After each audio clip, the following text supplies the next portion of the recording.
He is responsible for possibly the worst intelligence disaster in the United States. Robert Philip Hanssen was an FBI agent, and in 1985 he was put in charge of finding an anonymous mole that was leaking information to the Soviets. The only problem was, he in fact was the mole. In 1976, Robert joined the FBI, and in 1979 he approached the Soviets and offered his information in exchange for money. Now, as far as we know, his motivations were only financial. There was no political or ideological motives behind it. Again, as far as we know, he was just after money. Over the years, he sold over 6,000 classified documents to the KGB, which included strategies for nuclear war and any developments of military technology. But some of his information led to the death of agents within the Soviet Union.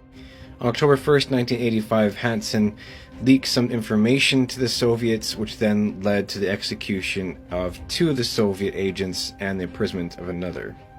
After this leak, the United States intelligence believed that there was a mole, and they called Hanssen to Washington and gave him orders to find out who the mole was. One of the problems that the US had was that the Soviets had no idea who Robert Hanssen was. It was entirely anonymous on their side, so they had no idea. They could not even provide information if they wanted to.